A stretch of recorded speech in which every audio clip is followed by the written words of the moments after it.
नमस्कार. ठाण्याच्या राजकीय, सामाजिक आणि सांस्कृतिक घडामोडींचं वर्तमान चित्र दाखवणाऱ्या ठाणे वर्तमानमध्ये मी नितीन बोरसे आपलं पुन्हा एकदा हार्दिक स्वागत करतो. सादर करीत आहोत आजच्या ठळक बातम्या. ठाणे शहरातील वाघबीळ परिसरामध्ये राहणाऱ्या विलास पंढरीनाथ पाटील यांच्या निवासस्थानी दरवर्षीप्रमाणे यंदा देखील माघी गणपती विराजमान झाले आहेत. अत्यंत सुंदर, अत्यंत देखणी आणि अत्यंत विलोभनीय आणि मनात बघताक्षणी भक्तिभाव जागृत करणारी गणपतीची ही मूर्ती आहे. 2002 सालापासून 1.5 दिवसाचा गणपती त्यांनी बसवायला सुरुवात केली. लग्न झाल्यानंतर संसार सुखाचा हो, त्याच पद्धतीने सगळ्या नातेवाईकांची भरभराट हो, या दृष्टिकोनातून त्यांनी या उत्सवाला सुरुवात केली. गणपतीच्या या 1.5 दिवसीय उत्सवामध्ये प्रचंड मोठ्या प्रमाणात उत्साह असतो.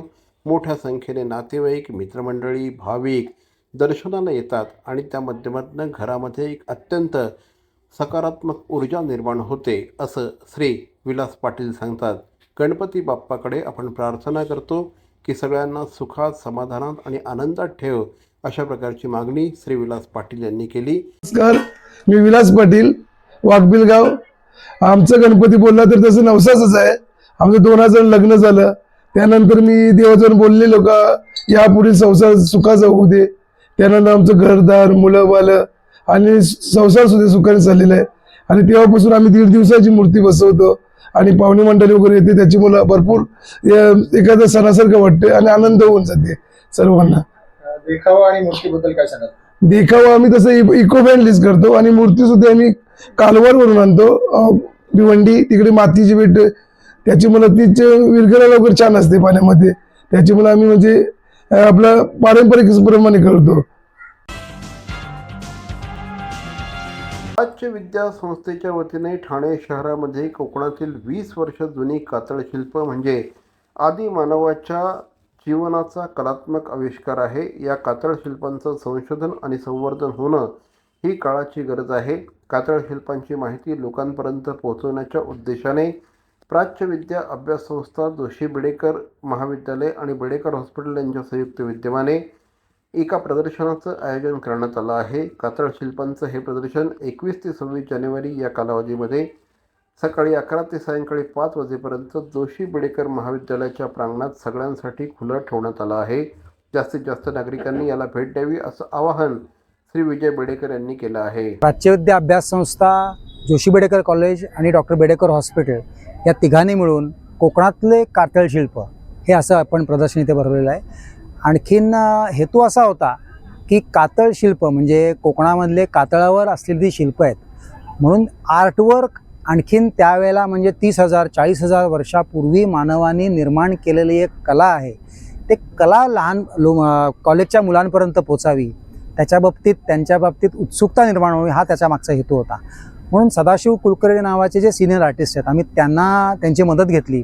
अंकुर काणे, आणखीन शाहीश्रुती भट आणि आमच्या कॉलेजची सगळी मुलं, 100% क्रेडिट त्यांचं आहे. कारण सदाशिव कुलकर्णी आयडिया दिली ही सगळी कातळ निर्माण करण्याचं. बघितलं तर हा कातळ नाही आहे, इथे माती आहे, पण हा कातळ निर्माण केला गेला आहे. आणि त्याच्यावर जी काही शिल्प निर्माण केलेली आहेत ती म्हणजे तंतोतंत म्हणता येणार नाहीत, पण एक रेप्लिका है. पेट्रोग्लिफ्स ऑफ कोकण के ऊपर एग्जीबिशन ऑर्गेनाइज किया है इंस्टीट्यूट फॉर ओरिएंटल स्टडी थाने ने. आइडिया मेनली ये है कि रत्नागिरी सिंधुदुर्ग में जब हम जाते हैं तब पेट्रोग्लिफ्स जो हमको एक्सपीरियंस करने मिलते हैं ज़मीन पर, वैसा हम लोगों को स्टूडेंट्स के लिए और विजिटर्स के लिए ऑर्गेनाइज करना था. बिकॉज मेनली एग्जीबिशंस में एक्सपीरियंस वाला पोर्शन थोड़ा कम रहता है. ये हम लोगों को एक न्यू पैटर्न ट्राई करना था. ये एग्जीबिशन है अभी 21 जनवरी को इनॉग्रेशन हुआ है, 26 जनवरी तक है.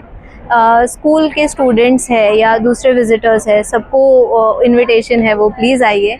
बरं, नमस्कार, माझं नाव प्रियल पाटील आहे. इथे आम्ही कातळ शिल्पाबद्दल प्रदर्शन केलं आहे. इथे आम्ही कातळ शिल्प काढले, म्हणजे साधारणतः कातळ शिल्प तिकडे जागेवर गेल्यावर ते कसे दिसतील ह्याचा एक उदाहरणसाठी आम्ही इथे बनवले सुद्धा आहेत कातळ शिल्प. हे बनवायच्या पाठी आमचा हेतू असा होता की आपल्या इथे आता जर आपण हे पाहिलं तर भारतामध्ये खूप मोठ्या प्रमाणामध्ये आर्ट आहे, पण आपण त्या आर्टची कला नाही करत आहोत. त्या साईडला आपण जर पाहिलं तर तिकडे लोक काय करतात की कातळ शिल्प जे आहे ते कातळ तोडतात तिकडे का, तर स्वतःच्या स्वार्थासाठी. तिकडे ते लोक त्याच्यावरती झाडं उगवताय म्हणा, किंवा ती आपली जागा आहे आणि ती गव्हर्नमेंटकडे जाऊ नये ह्या उद्देशाने तिकडे भित्ती मांडणं म्हणा, तर ते लोक त्यामुळे आपली जी प्रथा आहे, आपली संस्कृती म्हणा, किंवा आपली जी कला, जी पिढ्यानपिढ्या आपल्याला पाहायला मिळत आहे, ते लोक त्याचा नाश करत आहेत. कळवा परिसरातून एक मोठी बातमी हाती आली आहे. कळवा परिसरातील नगरसेविका प्रमिला केनी यांनी आता शिवसेनेला पाठिंबा दिला आहे. राष्ट्रवादी काँग्रेसने त्यांना निवडणुकीमध्ये पुरस्कृत केलं होतं. शिवसेनेने प्रमिला केनी यांना तिकीट नाकारलं होतं. त्यानंतर प्रमिला केनी या अपक्ष म्हणून निवडणुकीला सामोऱ्या गेल्या. अपक्ष म्हणून निवडणुकीला सामोरं जात असताना त्यांना राष्ट्रवादी काँग्रेस शरद पवार गटाने पाठिंबा दिला आणि या निवडणुकीमध्ये प्रमिला केनी या भरघोस मतांनी निवडून देखील आल्या. निवडून आल्यानंतर त्या राष्ट्रवादी काँग्रेसबरोबर जातील अशी शक्यता वाटत असतानाच त्यांनी काल शिवसेनेला पाठिंबा दिला आहे. काल शिवसेनेच्या 75+1 अपक्ष अशा 76 जणांची नोंदणी करण्यात आली आहे. या नोंदणीमध्ये प्रमिला केनी यांचा देखील सहभाग आहे. एक प्रकारे राष्ट्रवादी काँग्रेसला हा एक मोठा धक्का असल्याचं मानलं जात आहे. NKTT आणि JTT महाविद्यालयात सोनोरस आणि व्हॉइस विदिन आंतरमहाविद्यालयीन स्पर्धांचं आयोजन करण्यात आलं आहे.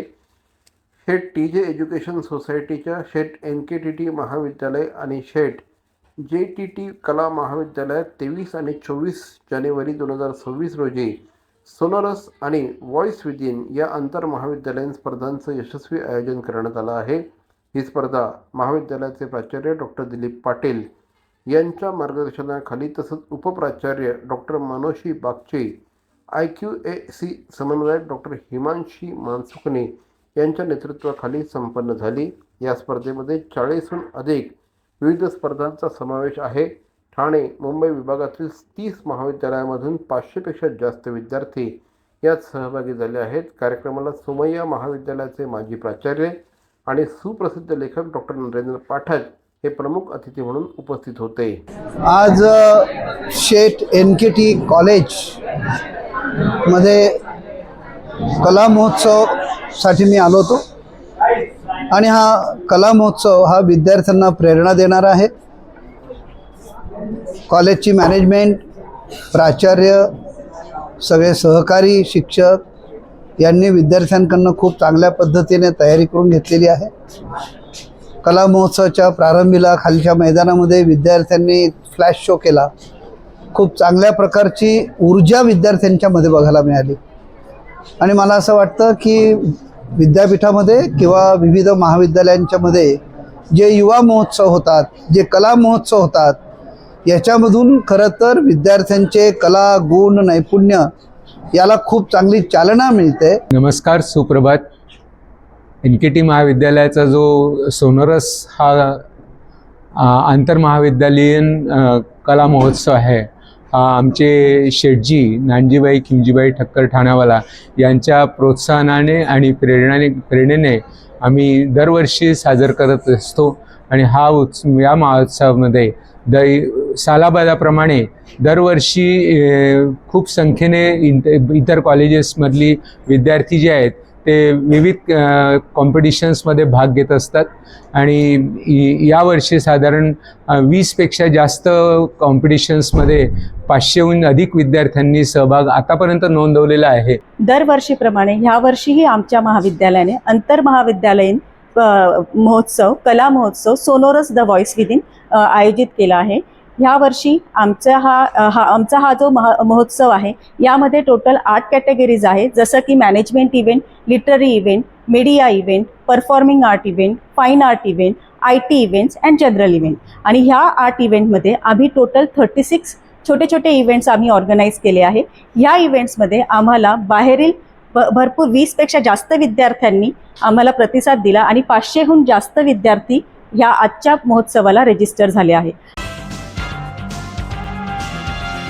भवानी ज्वेलर्स ठाणे, पारंपरिक आणि आधुनिक दागिन्यांचा अप्रतिम संगम. प्रत्येक स्त्रीची पहिली पसंती भवानी ज्वेलर्स ठाणे. नक्की भेट द्या. ठाणे महानगरपालिकेचे मालमत्ता कर म्हणजेच प्रॉपर्टी टॅक्स भरण्याचे आवाहन. सन 2022-23 या आर्थिक वर्षाचे मालमत्ता कराचे म्हणजेच प्रॉपर्टी टॅक्सचे बिल ठाणेकर करदात्यांना महापालिकेमार्फत आर्थिक वर्षाच्या सुरुवातीस म्हणजेच माहे एप्रिल 2022 मध्ये देण्यात आलेले आहे. तथापि अद्यापही काही करदात्यांनी मालमत्ता कर महापालिकेकडे जमा केलेला नाही. सध्या आर्थिक वर्षाचा अंतिम टप्पा सुरू झाला आहे. मालमत्ता कर वसुलीसाठी महापालिकेतर्फे कडक कारवाई हाती घेण्यात आली आहे. या अंतर्गत जंगम मालमत्ता, टीव्ही, फ्रीज, वाहन व इतर जप्त करणे तसेच स्थावर मालमत्ता वॉरंट बजावून जप्त करण्यात येत असून मालमत्तेचा जाहीर विक्रीद्वारे लिलाव करून कराची रक्कम वसूल करण्यात येत आहे. मालमत्तेस पाणी पुरवठा करण्यात येणारे नळ संयोजन खंडित करण्यात येत आहेत. त्याचप्रमाणे थकीत मालमत्ता करावर 2% व्याज आकारले जात असल्याने भरावयाची रक्कम वाढत आहे. आपला मालमत्ता कर propertytax.thanecity.gov.in या लिंकद्वारे तसंच गुगल पे, फोन पे, पेटीएम याद्वारे ऑनलाईन पद्धतीने करण्याची सुविधा उपलब्ध करून दिली आहे.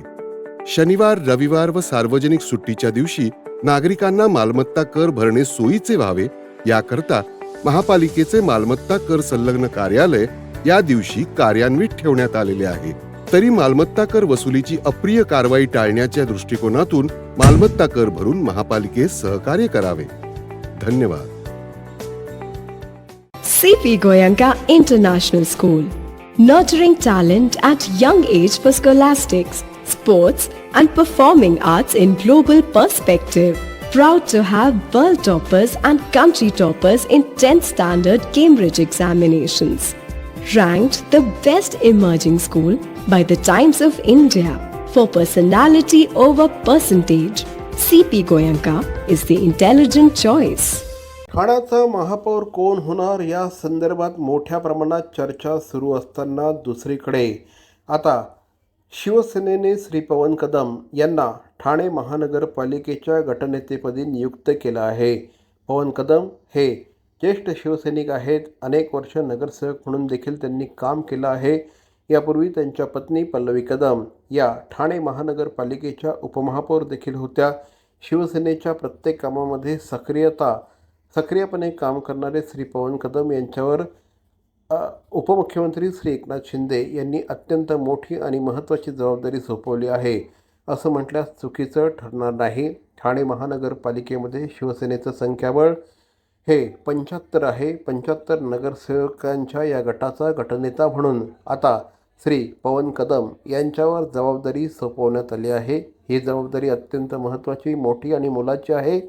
ही जबाबदारी 100% पार पडण्याचा प्रयत्न आपण करू असं या निमित्ताने श्री पवन कदम यांनी ठाणे वर्तमानशी बोलताना सांगितलं. राज ठाकरे यांच्या महाराष्ट्र नवनिर्माण सेनेने कल्याण डोंबिवली महानगरपालिकेमध्ये महापौर बसवण्यासाठी शिवसेनेच्या शिंदे गटाला पाठिंबा दिला आहे. त्यानंतर अनेकांच्या भुवया उंचवल्या आहेत.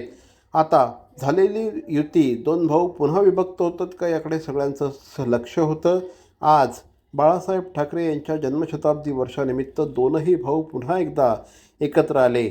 याच वेळेस राज ठाकरे यांनी एक फेसबुकवर पोस्ट देखील केली आहे. राजकारणात कधीतरी लवचिक भूमिका घ्यावी लागते. राजकारणात बाळासाहेबांना देखील लवचिक भूमिका घ्यावी लागली. पण बाळासाहेब 100 वर्षांनीच काय, पण त्यांच्या द्विशतकी जन्मवर्षात देखील लोकांच्या स्मरणात राहतील याची मला पूर्ण खात्री आहे. मात्र तेव्हा बाळासाहेबांचं स्मरण करणारा मराठी माणूस हा दुभंगलेला, खचलेला, पिचलेला आणि अन्याय मुकाट्याने सहन करणारा नसावा अशी अपेक्षा राज ठाकरे यांनी व्यक्त केली आहे. आज राजकारणातलं यश हे कुठले मुद्दे ऐरणीवर आणले, प्रांतिक, भाषिक अस्मिता किती धगधगती ठेवली, यापेक्षा निवडणुकीच्या राजकारणात किती यश मिळालं आणि त्यासाठी काय क्लुप्त्या वापरल्या यावर बोललं जातं. बाळासाहेबांच्या काळात या असल्या अपेक्षांच्या फुटपट्ट्या नव्हत्या आणि असत्या तरी त्यांनी त्या झुगारून दिल्या असत्या. राजकारणात कधीतरी बाळासाहेबांना देखील लवचिक भूमिका घ्यावी लागली, म्हणून त्यांचं मराठी माणसावरचं प्रेम तसूभरही कमी झालं नाही, उलट ते अधिकाधिक दृढ होत गेलं. हेच संस्कार आमच्यावर देखील आहे. मी एक शब्द आज पुन्हा देतो की आरपार बदललेल्या राजकारणात कधीतरी थोडी लवचिक भूमिका घेतली तरी ती माझ्या व्यक्तिगत फायद्यासाठी किंवा स्वार्थासाठी कधीही नसेल, असं देखील राज ठाकरे यांनी म्हटलं आहे. बाळासाहेबांचं मराठी भाषेवर, मराठी प्रांतावर आणि मराठी माणसावर असलेलं जाज्वल्य प्रेम पाहून जी हजारो लाखो लोक त्यांच्यासोबत येत गेली त्यातला मी एक आहे. त्यामुळे बाळासाहेब आणि मराठी या दोन शब्दांवरची माझी आणि माझ्या महाराष्ट्र सैनिकांची श्रद्धा, प्रेम तसूभर देखील कमी होणार नाही, अशा शब्दात राज ठाकरे यांनी आपल्या भावना व्यक्त केल्या आहेत. शिवसेनेच्या 75 नगरसेवकांनी आपला गट स्थापन केला आहे. या 75 नगरसेवकांनी काल कोकण भवन येथे जाऊन हा गट नोंदणी केली आहे. 75+1 एक अपक्ष अशा पद्धतीने हा गट नोंदणी झालेली आहे. त्यामुळे पुढील 5 वर्ष या गटाला आता एकत्रितरित्या काम करावं लागणार आहे, हे जवळपास स्पष्ट झालं आहे. ठाणे महानगरपालिकेच्या या निवडणुकीमध्ये शिवसेनेचे 75 नगरसेवक निवडून आले. या 75 नगरसेवकांचा हा गट स्थापन करणं ही एक प्रक्रिया आहे. या प्रक्रियेचा एक भाग म्हणून ही संपूर्ण नोंदणी करण्यात येते. साधारणपणे गेल्या काही वर्षांपासून मोठ्या प्रमाणामध्ये पक्षांतरं होऊ लागली. महानगरपालिकेमध्ये देखील अशाच पद्धतीने फाटाफुटीचं राजकारण होऊ लागलं. याला प्रतिबंध म्हणून निवडणूक आयोगाच्या वतीने अशा प्रकारचा दंडक घालून देण्यात आला आहे. त्यानुसार प्रत्येक पक्षाला अशा प्रकारची गटनोंदणी करणं हे क्रमप्राप्त ठरत असतं. ठाणे महानगरपालिकेच्या नुकत्याच झालेल्या निवडणुकीमध्ये राष्ट्रवादी काँग्रेस शरदचंद्र पवार पक्षाचे 12 नगरसेवक निवडून आले आहेत. या 12 नगरसेवकांच्या गटाची स्थापना करण्यात आली आहे. ज्येष्ठ नगरसेवक अशरफ शानू पठाण यांची ठाणे महानगरपालिकेच्या गटनेतेपदी निवड करण्यात आली आहे. त्या आशयाचं पत्र जिल्हाध्यक्ष मनोज प्रधान यांनी कोकण विभागीय आयुक्तांना सादर केलं आहे. नुकत्याच झालेल्या महानगरपालिकेच्या निवडणुकीमध्ये श्री अशरफ पठाण हे नगरसेवक म्हणून निवडून आले होते. त्यांच्यासह 11 इतरही नगरसेवक निवडून आले. अशा प्रकारे 12 नगरसेवकांचा हा गट आता कोकण विभागीय आयुक्तांकडे नोंदणी करण्यात आली आहे.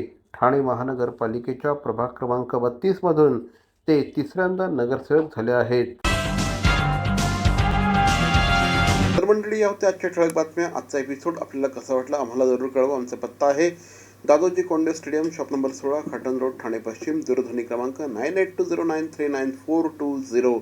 तर मग पुन्हा भेटू उद्या याच वेळी याच ठिकाणी ठाणे वर्तमानमध्ये. तोपर्यंत धन्यवाद. जय हिंद, जय महाराष्ट्र.